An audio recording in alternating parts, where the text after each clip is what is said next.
नमस्कार मित्रों, मारू नाम पढ़ियार महेश, शाला संचालन विद्या संकुल बलदाणा। मारा शाला परिवार वती आप सब मित्रों हूँ हार्दिक स्वागत करूँ।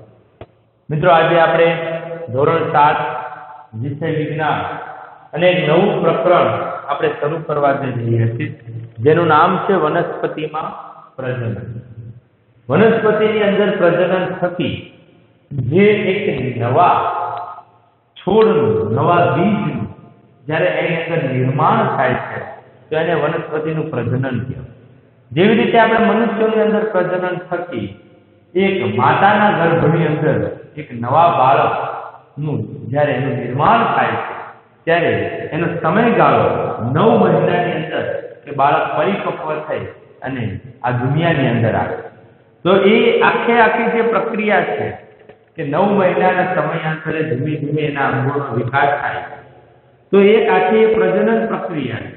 તો એવી જ રીતે વનસ્પતિની અંદર પણ પ્રજનન પ્રક્રિયા કે એને આપણે ખાસ કરીને 4 મુદ્દા એટલે કે પ્રજનનના પ્રકારો, લિંગી પ્રજનન, ફળ અને બીજનું નિર્માણ અને બીજનો ફેલાવો, આ 4 મુદ્દા છે। એની અંતર્ગત પ્રજનનના પ્રકારોની અંદર અલિંગી પ્રજનન, વાનસ્પતિક પ્રજનન, કલિકા સર્જન, અવખંડન અને બીજાણુકરણ। એટલે આખી પ્રક્રિયા છે કે કેવી રીતે એ અલિંગી પ્રજનન થાય છે, ત્યાર પછી વાનસ્પતિકનું પ્રજનન થાય છે, એની અંદર કલિકાનું સર્જન થાય છે, ત્યાર પછી એનું અવખંડન થાય છે અને બીજના સ્વરૂપમાં એ સર્જન થાય છે, ત્યાર પછી લિંગી પ્રજનન છે એની અંદર પરાગનયન અને ફલન કેવી રીતે થાય છે અને છેલ્લે ફળ અને બીજનું નિર્માણ અને બીજનો ફેલાવો। તો આટલા મુદ્દા ઉપર આપણે ચર્ચા કરવાની છે આ પ્રકરણની અંદર, અને એ સમગ્ર ચર્ચા થાય એટલે આપણે વનસ્પતિની અંદર જે પ્રજનન થઈ રહ્યું છે એનો ખ્યાલ આવી જાય। તો આપણે પ્રકરણની શરૂઆત કરીએ પ્રજનનના પ્રકારોથી। કે જે પ્રજનનના પ્રકારો છે એની પહેલા પ્રાથમિક થોડી ભૂમિકા મેળવી લઈએ કે જ્યારે મોટા ભાગની વનસ્પતિ મૂળ પ્રકાર અને પર્ણ ધરાવે છે તેઓને વનસ્પતિક અંગો કહેવામાં આવે। તો વાનસ્પતિક અંગો એ કયા કહેવામાં આવે છે આપણને ખબર જ છે। વાનસ્પતિક અંગો, તો એના અંગો કયા છે તો કે એક તો પર્ણ છે, પછી એનું પ્રકાંડ છે અને એનું મૂળ છે। તો આ જે છે એના અંગો છે। પ્રકાંડ એની અંદર ડાળીઓ અને બધું છે, ફળ ને બધું પ્રકાંડની અંદર તે વનસ્પતિના અંગો। ચોક્કસ સમયગાળાની વૃદ્ધિ પછી વનસ્પતિમાં પુષ્પ જોવા મળે, જે આપણે જોયું આંબાની વસંત ઋતુમાં પુષ્પ આવે છે, જેમાંથી કેરીનું નિર્માણ થાય છે, જે આપણે ઉનાળાની અંદર એને ખાઈએ, ફળ ખાઈએ છીએ અને બીજને ફેંકી દઈએ છીએ। આ બીજ અંકુરણ પામીને નવા છોડનું નિર્માણ થાય। આમ વનસ્પતિમાં પુષ્પનું કાર્ય છે। તો પુષ્પો એ વનસ્પતિના પ્રાજનિક ભાગ છે।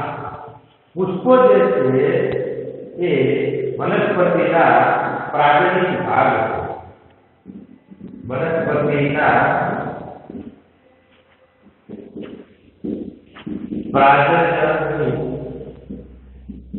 ભાગ કે જેના થકી એની અંદર પ્રજનનની ક્રિયા થતી હોવાથી એક પ્રકારના પ્રાજનિક ભાગ કહેવામાં આવે છે।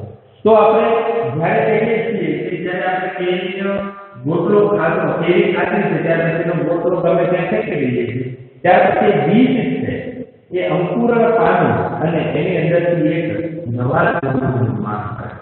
જ્યારે પુષ્પ છે એનું કાર્ય શું છે કે એની અંદર એ વનસ્પતિની અંદર એક પ્રજનનનું કાર્ય કરે છે, જેથી કરીને પુષ્પવાળો છોડ નવા પુષ્પનું નિર્માણ કરે અને પુષ્પની અંદરથી ફળ બને અને ફળને આપણે ખાઈએ। વનસ્પતિ વિવિધ રીતે તેના બાળ છોડો ઉત્પન્ન કરે છે। તેના મુખ્ય 2 રીતમાં વહેંચવામાં આવે છે। 2 રીતો છે, એક જે છે અલિંગી પ્રજનન છે, અલિંગી પ્રજનન, અને બીજું છે લિંગી પ્રજનન।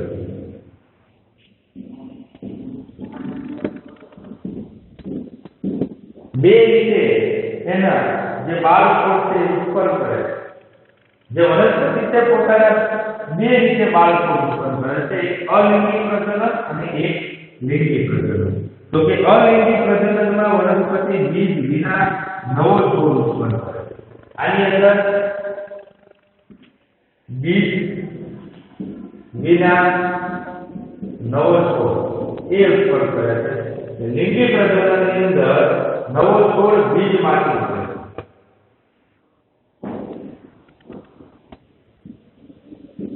બીજમાંથી નવો છોડ. તો એનો મતલબ એમ કે અલિંગી પ્રજનન જે છે એની અંદર બીજનો ઉપયોગ થાય ને, તો તેનો ઉપયોગ થાય એની વાત કરીશું. પરંતુ અલિંગી પ્રજનન થઈ રહ્યું હોય ત્યારે એની અંદર બીજનો ઉપયોગ થાય ને, જ્યારે લિંગી પ્રજનન છે એ બીજમાંથી નવો છોડ બનાવે છે. જેમ કે આપણે કહીએ છીએ કે ઘઉં આપણે ખેતરમાં નાખીએ છીએ ત્યારે આપણે ઘઉંના દાણા એ ખેતરની અંદર વેરીએ છીએ અને સરખી રીતે એની આપણે કહી શકીએ છીએ કે વાવણી કરીએ છીએ ત્યારે આપણને ઘઉંનો પાક મળે છે. તો એક પ્રકારે લિંગી પ્રજનન. તો કે અલિંગી પ્રજનન, તો કે ધારો કે કોઈ કલમ વાળો છોડ એટલે કે એની ડાળી જે છે એને ત્રાંસી કાપી અને ત્યાર પછી એને રોપવામાં આવે તો એ છોડ ઉગી નીકળે છે, તો એને અલિંગી પ્રજનન કહેવાય છે, કે જેની અંદર બીજની જરૂર પડતી નથી. તો અલિંગી પ્રજનનના નવા છોડ બીજમાંથી મેળવવાતો નથી. જે અલિંગી પ્રજનન છે એને બીજની અંદરથી એનો છોડ મેળવવામાં આવતો નથી. તો એ જે છે એ આ વાનસ્પતિકનો પ્રકાર કહેવામાં આવે છે, કે જેની અંદર અલિંગી જે પ્રજનન છે એની અંદર બીજ વિના એને નવો છોડ ઉત્પન્ન કરી દેવામાં આવે છે. તો એના પછીનો મુદ્દો છે વાનસ્પતિક પ્રજનન. વાનસ્પતિકની અંદર પ્રજનન કેવી રીતે થાય? તો આ એક પ્રકારનું અલિંગી પ્રજનન છે કે જેમાં નવો છોડ એ મૂળ પ્રકાર પર્ણ કલિકામાંથી ઉત્પન્ન થાય છે. અહીં પ્રજનન એ વનસ્પતિના ભાગો દ્વારા થતું હોવાથી તેને વાનસ્પતિક પ્રજનન કહેવામાં આવે. વાનસ્પતિક પ્રજનન કોને કહેવામાં આવે? કે પ્રજનન જે વનસ્પતિના ભાગોની અંદર થાય. પ્રજનન એ વનસ્પતિના ભાગો દ્વારા થતું હોવાથી તેને વાનસ્પતિક પ્રજનન કહે છે.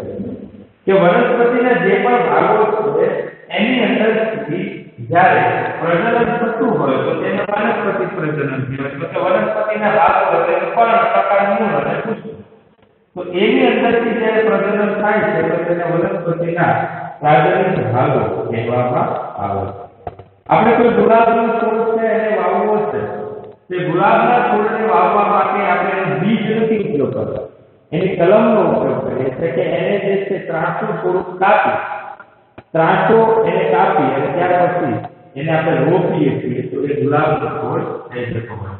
ગુલાબના છોડની રચના આપી છે, ગુલાબના પ્રકારની કલમ આપણે સમક્ષ આપેલી છે. એ કલમ છે એની અંદર તમે જોઈ શકો છો ગાંઠ હોય છે અને એ કક્ષ કલિકા છે એની અંદરથી એક પ્રકારે એક બીજનું નિર્માણ થાય. કક્ષ એટલે પર્ણનું પ્રકાર સાથેનું જોડાણ, કે જ્યાં પર્ણ જો છે એ પ્રકાર એટલે કે એનું જે ફળ કહેવામાં આવે છે એની સાથે જોડાયેલું હોય છે. તો એક પ્રકારે એનું સ્થાન ગણવામાં આવે છે. ત્યાર પછી તમે આલુ અને બટેકા પણ જોયા. બટેકાને તમે વધારે સમય જો એક જગ્યાએ મૂકી રાખો તો એને અંદરથી એક પ્રકારે છોડ નીકળતો હોય એવું તમને લાગે છે. તો એ બીજું કંઈ જ નથી, એને એક પ્રકારે આંખ કહેવામાં, બટેકાની આંખ ગણવામાં આવે છે. તો આ જે છે એક પ્રકારે મૂળ, બટેકા એક પ્રકારે મૂળ ગણવામાં આવે. બટેકા છે, આદુ છે, એ બધા મૂળનું સ્વરૂપ છે. પછી એ હળદર હોય કે ગમે તે હોય, એ મૂળ છે કે જેને આપણે ખોરાક તરીકે ઉપયોગ કરીએ. એ મૂળને તમે જમીનની અંદર નાખી અને તમે એને આપણે કહી શકીએ છીએ કે પાણી અને યોગ્ય માવજત કરો તો ફરી પાછું ફલન થાય. ફલન થાય અને આપણને એક નવા પ્રકારે એનું સ્વરૂપ ધારણ કરે. पान तूटी એ પર્ણ કિનારી પર કલિકાઓ ધરાવે છે। જો આ પર્ણ ભૂમિ જમીન પર પડે તો દરેક કલિકાએ નવા પર્ણનું નિર્માણ કરે। જે પર્ણ તૂટી કહેવામાં આવે છે એ એક પ્રકારે જ્યારે કોઈ પાણીના સંપર્કમાં કોઈ જમીનના સંપર્કમાં આવે અને યોગ્ય માવજત કરો તો એ જે છે એ કલિકા છે એ નવા છોડનું નિર્માણ કરે, એક પ્રકારે નવો છોડ બનાવે છે। કેટલીક વનસ્પતિઓના મૂળ પર નવો છોડ ઉત્પન્ન કરે છે। સક્કરિયું અને દહાલિયા એના ઉદાહરણ। સક્કરિયું અને દહાલિયા શબ્દ આપણા માટે નવો છે, એની ચર્ચા આપણે કરીશું પછી, પરંતુ એ જે છે એ મૂળનો ઉદાહરણ કે જેના મૂળનો આપણે એવા ઘણી બધી વનસ્પતિઓ છે કે જેના મૂળનો આપણે ખોરાક તરીકે ઉપયોગ કરીએ છીએ।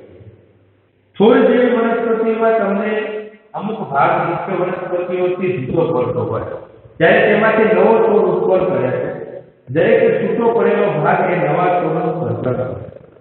છોડની અંદરથી તમે ગમે ત્યાંથી છોડને કાપી અને તેને રોપી અને પાણીને એવું પીવડાવો એટલે છોડ છે એ સરળતાથી ઉગી નીકળે છે। તેનો જે દરેક ભાગ છે છોડની અંદર એનો દરેક જે ભાગ છે એ નવા છોડનું એટલે કે નવા છોડનું ઉત્પન્ન કરવા માટેની ક્ષમતા રાખતો હોય। એટલે તમે જુઓ એની અંદર ક્યાંય બીજનો ઉપયોગ નથી થતો, ક્યાંય પણ પ્રકારે એની અંદર કોઈ પણ પ્રકારે બીજને માત્ર પ્રકાંડનો ઉત્પન્ન થાય છે, એના પર્ણનો ઉપયોગ થાય છે, એના મૂળનો ઉપયોગ થાય છે। તો મૂળ થકી પણ આપણે ગુલાબ છે તો ગુલાબ થકી આપણે એની કલમ કરી અને એને આપણે કહી શકો છો કે નવો છોડ ઉત્પન્ન કરી શકો। ત્યાર પછી બટેકાને આદુ છે તે પ્રકારે મૂળ છે, એના થકી તમે નવા છોડનું નિર્માણ કરી શકો। અહીંયા છોડ છે એના અલગ અલગ ભાગો દ્વારા તમે નવા છોડનું નિર્માણ કરી શકો। તો આ બધું શું છે તો કે અલિંગી પ્રજનન છે કે જેની અંદર ક્યાંય પણ બીજનો ઉપયોગ થતો નથી। વનસ્પતિ પ્રજનન દ્વારા ઉગતી વનસ્પતિ ઉગવા માટે ખૂબ જ ઓછો સમય લે છે। બીજમાંથી ઉગતી વનસ્પતિ કરતાં તેમાં ફૂલ અને ફળો ખૂબ જ ઝડપથી આવે છે। તેઓ એક જ પિતૃ છોડમાંથી ઉત્પન્ન થતા હોવાથી નવો છોડ અલગ પિતૃ જેવો જ જોવા મળે કે લિંગી પ્રજનન કરતા અલિંગી પ્રજનન જે વનસ્પતિ છે એ ઝડપથી પોતાનો વિકાસ કરે છે। ઝડપથી એની અંદર એના પર્ણનો એની ડાળીઓનો પ્રકારનો વિકાસ થાય છે। ઝડપથી એમાં ફૂલ આવે છે, ઝડપથી એની અંદર ફળ વેચી જાય છે। એટલે લિંગી પ્રજનન કરતા અલિંગી પ્રજનન જે વનસ્પતિ છે એનો વિકાસ ઝડપી થતો હોય। તો લિંગી પ્રજનન દ્વારા ઉદ્ભવતો છોડ એ બંને છોડના લક્ષણો ધરાવે। વનસ્પતિ લિંગી પ્રજનન દ્વારા બીજ ઉત્પન્ન કરે। વનસ્પતિ છે એ લિંગી પ્રજનન મારફતે એ બીજનું નિર્માણ કરે ને બીજનું નિર્માણ છે એ પછી એની અંદરથી દરેક વખતે એ લિંગી પ્રજનન કરી અને નવા બીજનું ઉત્પન્ન કરે છે। ત્યાર પછી કલિકાનું સર્જન કેવી રીતે થાય છે એની વાત કરવાની છે। ઈસ્ટ જેવા નાના સજીવો માત્ર સૂક્ષ્મદર્શક યંત્ર દ્વારા જ જોઈ શકાય। તેઓને જો પૂરતા પ્રમાણમાં પોષક તત્વો આપવામાં આવે તો તેઓ વૃદ્ધિ પામે અને અમુક કલાકે બહુ ગુણિત થાય। યાદ રાખો ઈસ્ટ એક કોટી સજીવ છે તો જોઈએ કે કેવી રીતે પ્રજનન કરે। ઈસ્ટ છે એક કોટી સજીવ છે અને એ પોતાની કલિકાનું સર્જન કરી શકે, પોતાના નવા સજીવનું સર્જન કરી શકે છે જો એને પૂરતા પ્રમાણમાં પોષક તત્વો આપવામાં આવે તો પોતે પોતાનું નિર્માણ કરી શકે। અહીંયા દેખાવામાં આવે છે એક કોષ, ત્યાર પછી એની અંદર એક નવી કલિકા નવા કોષનું નિર્માણ છે। ધીમે ધીમે એ નવી કલિકા છે એ પોતાનો કોષ જે છે અલગ કરી લે છે અને કલિકાઓનો આકાર ધીમે ધીમે બદલાય અને એ જે છે એ પોતે પછી ત્યાંથી છૂટો પડી જાય। ઈસ્ટની અંદરથી એ કલિકા જે નવો સર્જન થયેલો એ આપણે કહી શકીએ છીએ કે ઈસ્ટના કોષમાંથી નાનું બલ્બ જેવું પ્રલાપન જોવા મળે છે જેને કલિકા છે। એ કલિકા છે એ એક પ્રકારે એની અંદરથી છૂટું પડે છે અને છૂટું પડી અને પાછું એ ઈસ્ટ છે એક કોષી થઈ જાય। એટલે એક આખું નવું નિર્માણ થાય, એક નવી કલિકાનું સર્જન થાય કે જેથી કરી અને ઈસ્ટ છે એક કોષી રહે। ત્યાર પછી આવે છે અવખંડન। તમે તળાવમાં અથવા સ્थिर પાણીમાં લીલ ચીકણો જથ્થો જોયો છે એ લીલ છે. જ્યારે પાણી અને પૂરતા પોષક તત્વો મળી રહે છે ત્યારે લીલ ઊંચી અને વિખંડન દ્વારા ખૂબ જ ઝડપથી બહુગુણિત થાય છે. લીલનો તંતુ બે કે તેથી વધુ ટુકડાઓમાં તૂટે છે. આ તંતુઓ કે ટુકડાઓ નવા વ્યક્તિગત તંતુ તરીકે વર્તે છે. આ પ્રક્રિયા ચાલુ રહે છે અને ટૂંક સમયમાં વિસ્તારને રાખે. લીલ છે તે પોતાનું અંદર અવખંડન કરે અને અવખંડન કરે છે એના કારણે એની અંદર રહેલા જે દરેક ભાગો છે એ પોતાને નવું સર્જન કરે, એક નવું નિર્માણ કરે અને નવા નિર્માણને કારણે એ થોડીક જ ક્ષણોમાં કોઈ વસ્તુ હોય કે કોઈ પાણીનો જથ્થો હોય એને આવરી લે. તમે તળાવની અંદર ક્યાંકથી લીલ લાવી અને નાખો તો સમય જતાં થોડો સમય થાય એટલે આખું તમારું તળાવ છે એ લીલ થઈ જાય. કારણ કે લીલ જ્યારે તૂટે છે ત્યારે પોતાને એક નવો કહી શકાય છે કે એની અંદર એક ક્ષમતા હોય કે બહુ ગુણિત હોય છે કે જેના થકી એ લીલા તત્વો છે એ ટુકડાઓ છે કે તૂટે ત્યારે પોતાને વ્યક્તિગત તરીકે એક નવા તંતુ તરીકે વર્તે અને નવો તંતુ છે ધીમે ધીમે પછી વિકાસ પામે ને વિકાસ પામે એટલે સમગ્ર આપણે કહી શકીએ છીએ કે ફરી પાછો તૂટે ફરી પાછો વિકાસ પામે એટલે તૂટતો જાય અને વિકાસ પામતો જાય અને ધીમે ધીમે સમગ્ર પાણી છે એટલે લીલ વાળું એ કરી નાખે. ત્યાર પછી આવે છે બીજાણુ. હવામાં હાજર બીજાણુઓ દ્વારા બ્રેડના ટુકડા પર ફૂગ ઊંચી નીકળે છે. તો બ્રેડના ટુકડા પર કપાસ જેવા તાંતણા જોઈ શકાય છે. જ્યારે બીજાણુ મુક્ત થઈને તે હવામાં તરલ રહે તે ખૂબ જ હલકા હોવાથી ખૂબ જ લાંબુ અંતર કાપે છે. બીજાણુ જે છે આપણે કહી શકીએ છીએ કે જે બ્રેડના ટુકડા ઉપર આપણે ફૂગ જેવી જે રચના જોઈએ છીએ તે ફૂગમાં બીજાણુ સર્જન દ્વારા પ્રજનન જે અહીંયા આપણને આકૃતિમાં આપેલું છે જેની અંદર કવક જાળ છે કે જેથી કરી અને બ્રેડ સાથે ઢકલી રાખે. બીજાણુ ધાની છે કે જેની અંદરથી બીજાણુનું ઉત્પન્ન થાય અને ત્યાર પછી બીજાણુ છે તો બીજાણુ ધાની જે છે એની અંદર બીજાણુનું સર્જન કરતું જે અંગ છે એની અંદર બીજાણુનું નિર્માણ થતું હોય છે. તો બ્રેડના ટુકડા પર કપાસ જેવા જે આપણે તાંતણા જોઈ શકીએ છીએ કે બીજાણુ મુક્ત થઈ અને તે હવામાં તરતા રહે અને તે ખૂબ જ હલકા હોવાથી તે ખૂબ લાંબુ અંતર રાખે.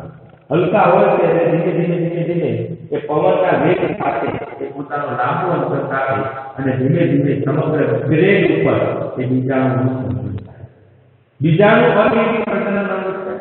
દરેક બીજાણુ સખત રક્ષણાત્મક કવચ ધરાવે છે જે ઊંચા તાપમાન અને ઓછા ભેજમાં પણ નથી. તેથી તેઓ લાંબા સમય સુધી અસ્તિત્વ ધરાવે છે. જ્યારે અનુકૂળ સંજોગો પ્રાપ્ત થાય ત્યારે બીજાણુ અંકુરણ પામે છે અને એક નવા સજીવ તરીકે મોસ અને હંસરાજ વગેરે પણ બીજાણુ દ્વારા પ્રજનન ક્રિયા કરે.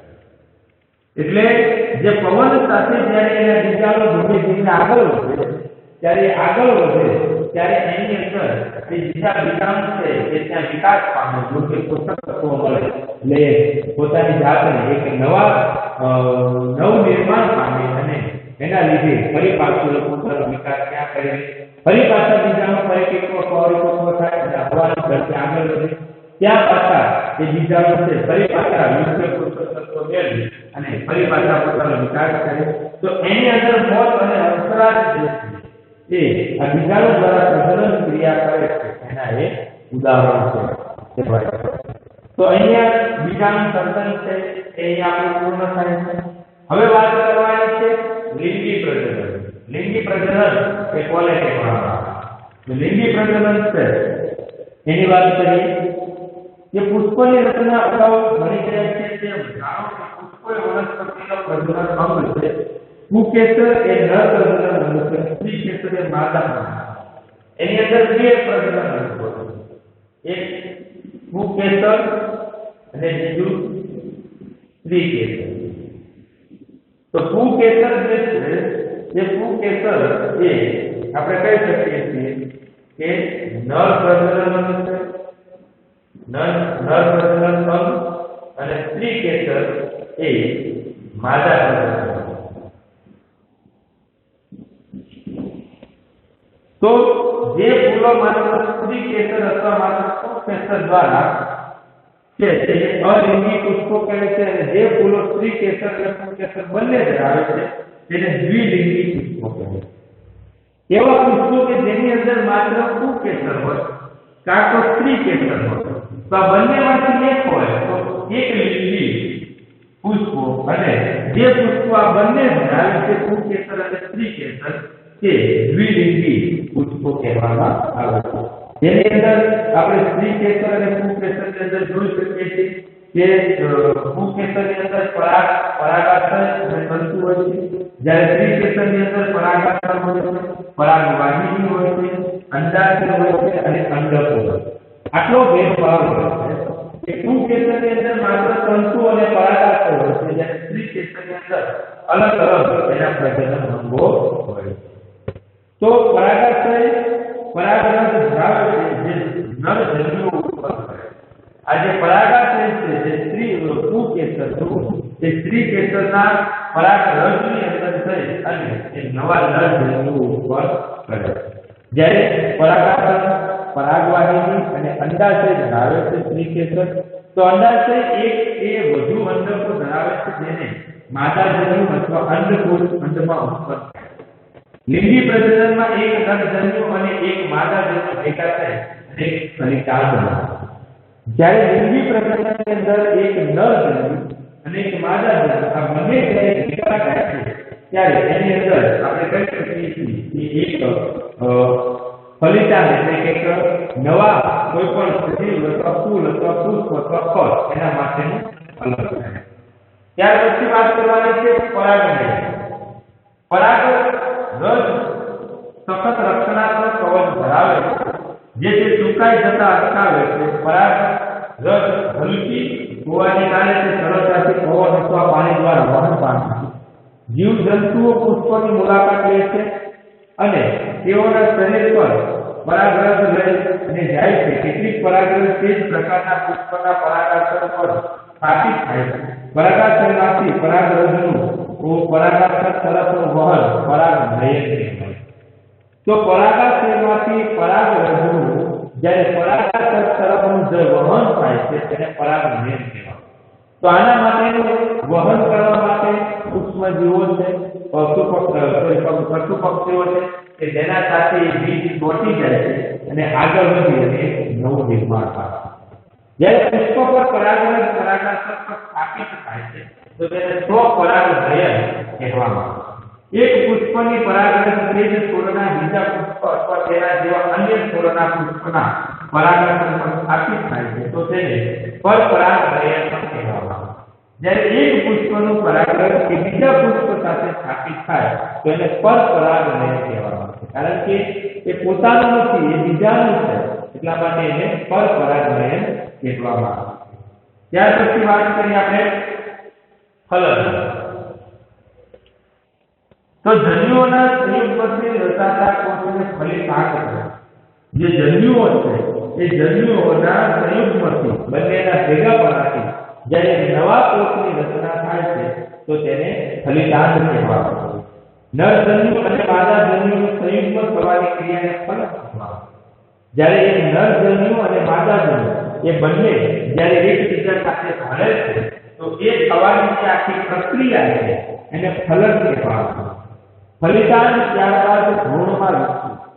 જ્યારે ફલિતાંડ થઈ જાય છે ત્યારે ભ્રૂણ એટલે કે એનો વિકાસ થાય એની ફલિતાંડ પછીની આગળની અવસ્થા જેને ભ્રૂણ કહેવામાં આવે છે। તો ફલનની અંદર આટલી જ વાત છે કે જ્યારે પણ માદા જન્યુ અને નર જન્યુ એ બંને ભેગા થાય છે ત્યારે એક પ્રકારે ફલન થાય એવું કહેવામાં આવે છે। પછી ફળ અને બીજનું નિર્માણ થાય।